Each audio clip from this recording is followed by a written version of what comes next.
And why you didn't come? Aye. Kejetia is off. Yes. That is the new Kejetia. Yes. My understanding. Dabena call off. I call off and any 2 days and any 3 days. And any 3 days. Yeah. I call off Thursday. No? Yeah. Now Wednesday or Thursday? Wednesday. That was Wednesday. Wednesday na ECG. Prior to Wednesday, no pan normal the circular bar around so mobile maintenance work. Akoma FM. Akoma FM. Some maintenance work no. Around the we are between 1 and 2 and a manager my associate say ECG for us or my disconnected power. Into your movie maintenance work now in your power. Okay. And from Wednesday in the morning till now. See any part of the saying work Kejetia. Shop. Shops are okay till close to that's 8,420.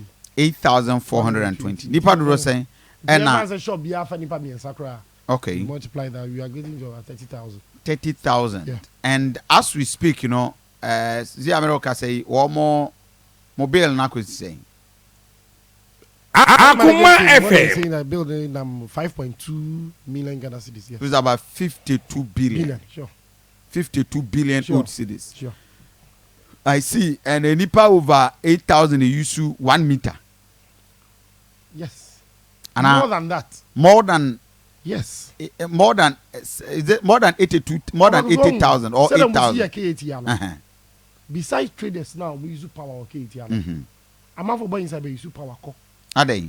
I'm a running promo. Manage job music or carry review. Okay. Ain't ne? Yeah, nipa bisa. Ain't can muntia. Akoma FM. Obet me says in the bonus, obet me a chess bill now. Okay, yeah, man, can say no bills in you. Obet me a bill. Are they? Management member buying a bit me as one pebia. I could show be a yes. Who is today? Who TV and who radio? Who away? Over 7,000 shops. Why the bit me inside man every day? Now, why the bit me man every day? So we call around here say, way back man and we are majma. No, sell light to the old bedman. Our bedman cry doesn't matter. Thank you.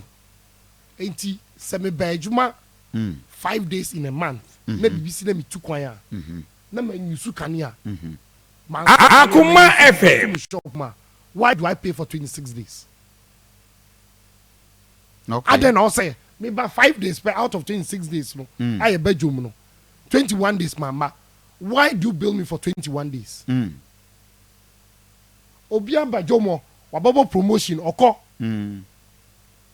Ska woji minim. Okay. Bosome so a o che bill na on ka yem so obi ba bo promotion. Enti no o use gadget way. It is ska we yatie frame. I don't know why you say. So mo ti frame anti na na mo de na yeketwa no. Omo ti de frame. Omo Kofi, me a member of the finance. Akoma FM. Their management. I by extension the board. Said I bend down on my check bill so you're running promotion do say. Ska we yatie from one country. Be there omo. Wow. So ready for now money light. Can you any who you soon? Therefore, this is the current state of Kejetia, and and then we assume very thick. You feel the darkness. Yes. And the more day, ready for no. Say, yeah, no, I catch a member say, young person very risky of my life, and your mom better at the end, and your shops because we too so be so baby no ye bibia. Answer me, Akoma FM. Okay. A conforce room no or ye na de obabia. Answer no bohunu. Na you too late. Okay. Over coffee. Can you walk it here? And na CCTV camera in your Jumakra na confor we are. Okay. Ne can you any ho. Inti can you any ho. Everything has gone off. Inti you can imagine security threat. KTS see a yanka sanka say womb. See I catch members move BNB shops. Wow. BN stay away from KTS. And that is what authorities, politicians, current government or pay. Sad no pay. And what was I know no case be some sad I'm the president in baby. The president of this nation can cham da. So close to 3 years now. Onim until da Kejetia ye can meet us. Now at the point of departure which was last year April. The senior exchange rate no as at the time I know had no 5.4 5.5 Ghana cedi to $1. Yeah. Ye weird discussion in a year per gain ko see 6 cedis per dollar. If you say him say be we my assign contract we no. E bia na exchange rate no cost. na obi etua meter baako 8.5 and 850 Ghana cedis. Yeah. That was a point I realized say ya ko ba bia obi aso oniska ubi say o se mint bi muamo. Okay, yen so na de no ha yen. Yen na de ade no ye adwuma. Yen na hia kan no ade ye adwuma. Yen ka say de betu ye ho so na ye tua. E discussion nyina eku bia ni ana institution bia ni kuma say o say o ye connected to metering ana kania yan kon ho. Ye the PRC for bam ECG for bam from the beginning to the end. ECG for my consultants or my letter approving that very campaign 87.9 the meters. Akoma FM bills no be. Na yes so ye mamo acha within 1 week e be sign contract no. Okay. And e call yes okay mo fa document no bra na che bills no. Document no mo dey ba no and na asem me kam obi ate. And I realize say even diesel cry no ye jai ho mbu yen. Then say na make us from May 2020 to April 2021. They to every month they augment power supply. Okay. Can offer. Na if 4,100, the highest ATI was 6,900. That was in April. Akoma FM Everybody say about bills are check. Monfa documents receipt BBMRA. Yen kotia ye say after April ye ram me no. Ye koto diesel 850,000 Ghana cedis. Wow. Jesus Christ. Mamen kwa humaso na mene the mayor at the Kumasi Metropolitan Assembly Minia Sampine. Senior anopa mame mo achemo akwa abamra Akoma FM. Bibi abakode. Nyamiadom. The last Wednesday Benina Kejetia her new market no is off with electricity. Officially meaning say we are aware. I'm aware. What Akoma FM and I'm over mutu for now. Oh, Govi, Mamicha no for. Na meaning say Kejetia answer me unim pa. Meaning say the bear year mayor the first week move and disconnected Kejetia and Kenya and your copacho among Somawa. And no more kind, and say the bit young and kakra. What said my phone, Prada, and my country say, no music or medical, no more, no kutia. So, guys, I said, Pa. If you have better and now the new cafe, one inch you are 1 plus 1 pool. Capre. If you easy for the all come, based on that, you won't be can. But the way forward, I said, a nano play in the no cafe. So, a bunch of friends, friend line I busy. I've been on the line of minutes with the ECG boss, Eiii Samoa. Into the new everyday come up. Directly market manager, I'm in Pennysobi. I'm sure I'm traders in leadership to count. I'm called Akoma FM Diamame. I'm called Transylvania Shibi. No more share mom. One basis to say, one moon here to Kano until individual meters. No, the 200 more power. 14th June 2022. And I used to for at the year for TOR technical observation report. The year, Emma said Mr. Tom individualized the million say quality say that I'm open 14th June 2022, just last week. Akoma Emma FM final reporting by. Okay. Emma Macantre, ya study, am I electrical department for that came from the woman into Yama and Zino. The on started the procurement process. Could be you have done more than 7,000 meters. It runs into billions of cities. Could be contract to say, you're Sure. Yes, what can pass for the procurement process. Then the person may you as mayor. May your best friend Yakujina court to be. And maybe in my course as a mayor. Akoma So I FM call you in 1 year because I'm the chairman of the board. It's been a message a whole campaign. Yeah, that's really. Now the Hunamida Central Prison. The coffee bet na ya and said that's the become one of them gabi. As I'm trying to make the integrity, my dignity, my everything will be lost. So we need to do what is right.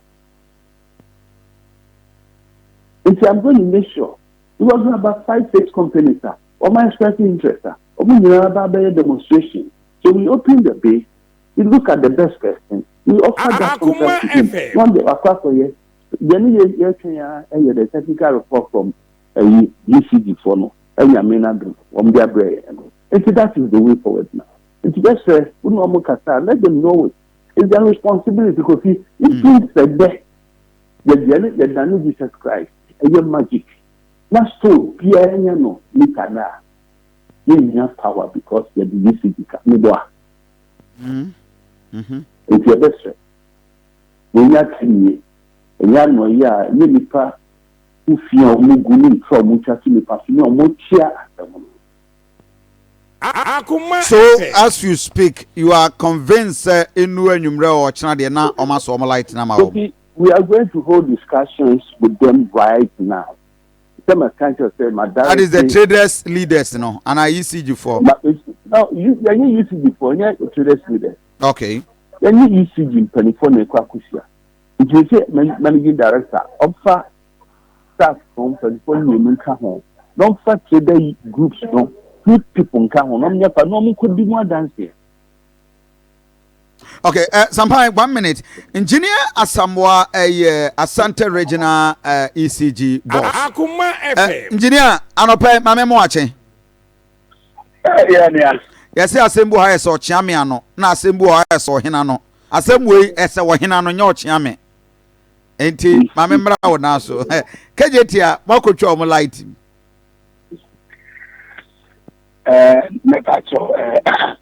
Meda say me chia TF4 ni so. TF4 jo so. No correct. Adey. You could check it TF4 like because could be no correct ba ko ya. TF4 e kan no afi dey many. Akoma FM. E kan yes say. 5.4 million. 5.4 million, which is 54 billion old cedis. Unbelievable. 54 billion within what period? From 2018. From 2016 or 18? 20, actually, 2017, and I was starting operation Nankasa. Okay. And never in the space of 5 years. Akoma FM. Nearby, I said, look, you know more the South Romy because now, you're handing over and my individuals. It's now, initially, now, the last year, and he started something the you know what trust? Now I'm at 3.4 million. And I'm with clear kakra near Somao. Okay. Okay, last year is the moment. Aye. And the mom on the roadmap. But unfortunately, anyway, you're buying Tina, say a man and Rema. Akoma FM. I'm not putting a settler and sana. Yeah, on the way forward. Now, the way you know, still the people are not protected. And it is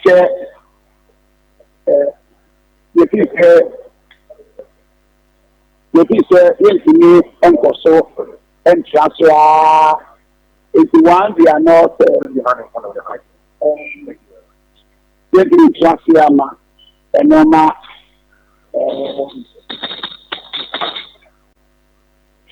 and co-sarcastic.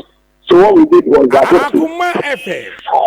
under the circumstance, they need to now start paying. Because I also need to pay the suppliers. And so you know, the first they say they are more using on us with Tiana, the community clear suppliers. So, in short, that is the reason why I put on. na mebacho mutwa mu from adwada omono matrance aye nhihye ya mo kwa akoso ama wo mo ana me patrol yeah baby and I pray and I mean regional minister Kasa because now so the details of what is happening so the honor in Naidan so they are we the 87.9 and I mean, like I said, when I'm saying, Mayor Kasa, Mayor is also lead delegation of the band of pay, like I said, of the team natural. We had them about meeting on kind of pay, but you team your own team. Mayor Beshana, the team, then they can know what you need. I discuss it. And a discussion or more discuss it towards say more quack ma or more plan no more shama or more. And I say, what is the form of this discussion? The discussion is we want our money. It's about more scheduled to pay immediately. We are some more. We are draw roadmap to pay the rest. Because you cannot say you meet me training to go. Yeah. And you give them more roadmap to pay by installments. If you name it, you need a few things. Omitted can be. Now, am I going to meet me as someone? Now, I agree on the roadmap. And now, I say, now you go how the password will make it now. I can't see you. And that means there's a normal banner to me and make some down payment. The Anyadi and Bokwakoso. Daddy, it's not a negotiation, negotiation there. You pay part. Now, Yakama. Some part payment, the other man 100,000 cross any part. Teja. Could be everywhere, with the car 5.4 million, now we're trying that. So we want to crap that in the country. But as to whether we restore supply or not is another issue. Now, almost say individual meters as a assessment, any report, some of the banner, and also more we be in terms of many mayor Casa so na or more train. I mean, I'd woman saka until one idea insurance. Beautiful. I'm a prime minister. Also continue to say 15th year and the summer report of the individual meters. The supplier because of the honey and TME. Okay. So the supplier, they will agree with the supplier on when. To be we will support them in the installation. We have the technical know-how, so we will support them in the installation and commissioning it for them. But when the supplier is supposed to bring them a year on priority, we only guide them to be able to get the supplier to supply according to the standard, and then we have one installation. If the timelines, it will depend on them largely. I see. Now, maybe the last time I knew didn't come out, we say you had no more assessment on Untumi ne facility. But on my way, now what is the update? Your assessment maybe the total amount is about 205,000. 305,000. 205. Okay. 200. Okay. The other chassis, it's made a substantial payment.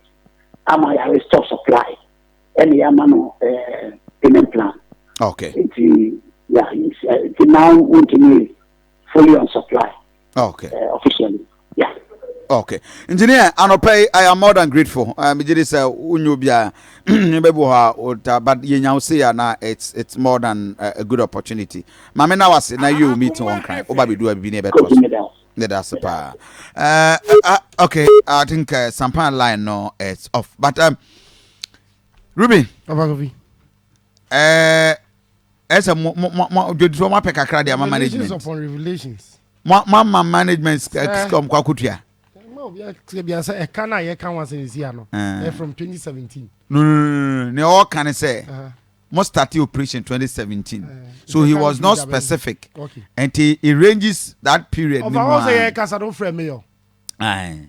Sasime last month or so me casting on ranks and then me sank him. He's part of the problem. Mayor. Yes. Sampan. Yes. You're part of the problem. Yes. Are they? Why are they? Ever since mayor buy no or castle chire uni so. They no account with you. Yen ye koye part. E do ne de so a na renege. Yeah. Or say contract asem into integrity. May your patcher say omo board no so nyina no. Omo integrity ho. If I could feel them here na you conclude on contract asem wo. Ye ni amoma hin na amoma hin ti ha. Yeah. And on my 1 week so we make sure fine tuning of that contract no. Na if amoma hin office nearby and a company G2. Okay.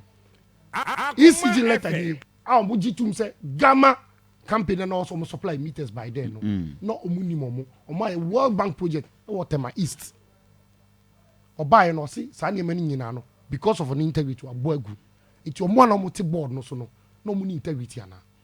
That's a Sampan boni in egu. Anka money board no we anka. From promise within 1 week of making sure say you sign. On my 2 weeks, another promise. On my 1 month promise you, Anya Juma. So very well last year around December we no so much ticket okay here. Meet us some way. Any bills are some way part of that ticket negotiation. Ye call no one e ko ka chen say. Ya ka che mo answer microphone eso nyema e beton ko. Mulu suska. Mo mayen start piloting project. Na mo ngiji ticket. Na mo hwe say ticket na mo gije no. Mu nyeska wo mu ana. Na ye mama yes a ticket na asem no. Bills na aka no ya ready say ye koche bills no na ticket so a wo koje no o je wi a fi say ye omo mba ye ball agu o ye dwadifo ne 20 no percentage of scar unya ye no also de ma dwadifo na ye so ye de tie baller ana ye bills so ene ye agreement o G2 no ya call ya gigi scanning omo ye pilot project na wi e do say ye nko sign contract ade e tie so ma board meeting board chairman say on the Bobby Biagu or my within the next 3 months. Your companies be 5 for my ready to supply. And they say it has a scanos why a GG no be pim ne share percentage to a year 24 year film they support your bills. Be pim ne am I asem bien why you Sampan buy or catch year 24 with this da or you're part of the problem. Sampan is the part of or you're part of the problem. Yet classic bia e do ni dia so a obema excuses. Obema excuses. Into your purchase a processor. Yera or says be start here. Ah no be too so no. Omu de no money integrity ana. The purchase no. Now you asking for no we are part of the process. No money integrity. So from Mr. Sama. Yeah no be say process at every point of the process no ni man no ni very well. You can go a meeting at a point in time. Okay. Intina and never be 18 you say Sampan ye ra Sampan or Sampan so on the meeting on the management e meeting any problem omuni ECG for and no nkomodie yen die any management any board and no nkomodie any omo na be dis ankomo e wo dem omko di omo nkomo no momra ye twa omo titi Abza me basisi a mamembo poma akwaba opoma bia bokode Ejoso eshiache papa so akwajiwe nu on kria hwe okese azantuma kone yekoko azantuma Eza me basisi